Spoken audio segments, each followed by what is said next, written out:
అయితే ఈరోజు సాయంకాలం చెప్పే విషయాలు మీకేవి కొత్తవిగా ఏమీ ఉండవు.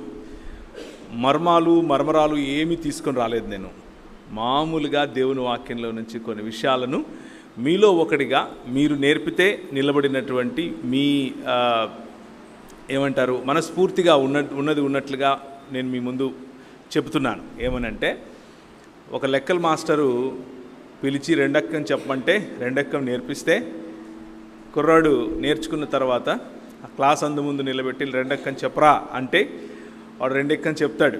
చెప్పినప్పుడు అందరూ చప్పట్లు కొడతారు, అభినందిస్తారు.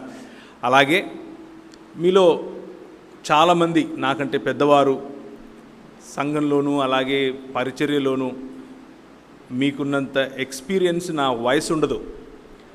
అయినప్పటికీ మీరు కూర్చుని అక్కడ ఉన్నారు అని అంటే నేను చెప్పేదంతా కరెక్ట్ అని, మీకేమీ రాదని, అలాంటి ఉద్దేశంతో నేను ఇక్కడికి నిలబడలేను. మీరు చెప్పి నేర్పించగా నిలబడి వల్లె వేస్తున్నాను అంతే.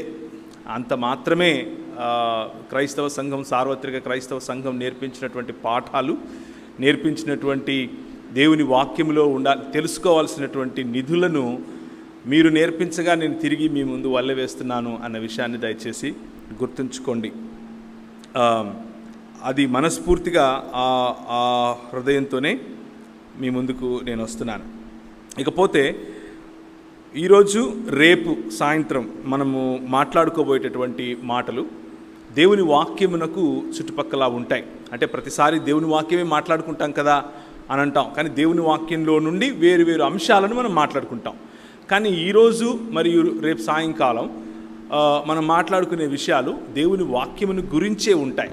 దేవుని వాక్యము మనకు ఎందుకు ఇంత ప్రాముఖ్యం, దాని ప్రాధాన్యత ఏమిటి అన్న విషయాల్ని మనం చూసే ప్రయత్నం చేస్తాం. ఆ చూసే క్రమంలో మనకు దేవుడిచ్చినటువంటి అవకాశాలను లేదా దేవుడిచ్చినటువంటి దేవుని మాటలను మనం గుర్తు చేసుకుంటాం. బైబిల్ గ్రంథంలో మొదటి అధ్యాయం నుంచి చూస్తే దేవుని మాటే ప్రాముఖ్యంగా మనకు కనిపిస్తుంది. బైబిల్